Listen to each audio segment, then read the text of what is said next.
আর ভালো থাকার কথাও না।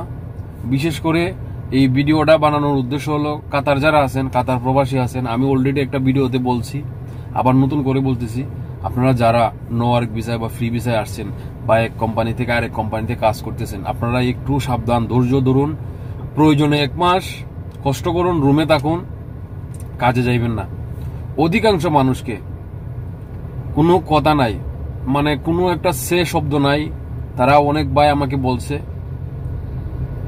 অনেকে রিসেন্ট দেশে যাওয়ার পরে, আমি 1 সপ্তাহ আগে ওনার সাথে কথা বলছি, 1 সপ্তাহ পরে আজকে উনি দেশে, যদি ওনার রিজিক এখানে নাই, এটা আল্লাহ ভালো জানেন।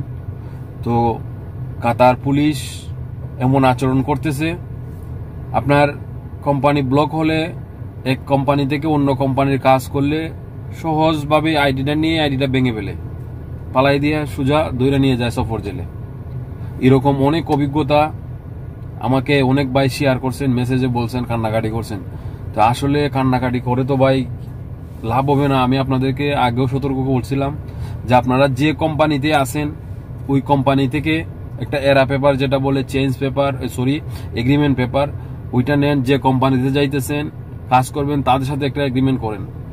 ওই এগ্রিমেন্ট পেপার আপনার সাথে রাখতে হবে, কারণ যেহেতু কাতার গভর্নমেন্ট একটা সিদ্ধান্ত নিয়েছে, ওইটার বিরুদ্ধে তো আপনি কিছু করতে পারবেন না।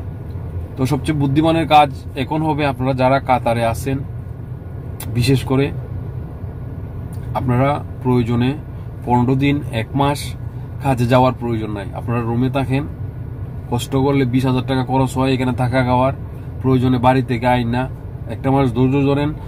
যখন এখানে সিচুয়েশনটা একটু স্বাভাবিক হবে, ইনশাল্লাহ হয়ে যাবে।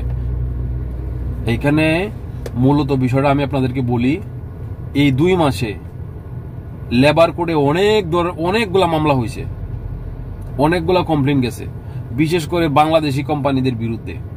তারা এখানে ওয়ার্কারগুলা এনে, কর্মীগুলা এনে স্যালারি দেওয়ার তো নামই নাই, স্যালারি পেমেন্ট পর্যন্ত তারা করে না। বিভিন্ন কোম্পানি ব্লক হয়ে গেছে ইতিমধ্যে। অনেক মানুষ ধৈর্য ধরতে ধরতে ধরতে ধরতে আর সহ্য করতে পারতেছে না, তারা যায় গিয়ে বিভিন্ন মানুষের পরামর্শে লেবার কোর্টে মামলা করছে, কমপ্লেন জানাইছে। তখন তারা যখন ইনকোয়ারিগুলা করছে, দেখছে এরকম অনেকগুলা সমস্যা। তো রিসেন্ট আশা করা যায় যে এই সমস্যাগুলো সমাধান হবে। যারা কোম্পানির ওনার আছেন, আমার ভিডিওগুলো দেখেন, আপনাদের প্রতি অনুরোধ, আপনারা একটা মানুষকে আনার সময়, ভিসা দেওয়ার সময় ব্রোকারকে দেন আর ডাইরেক্ট একটা যাত্রীকে ভিসা দেন। আপনারা সত্য কথা বলে ভিসা সেল করুন।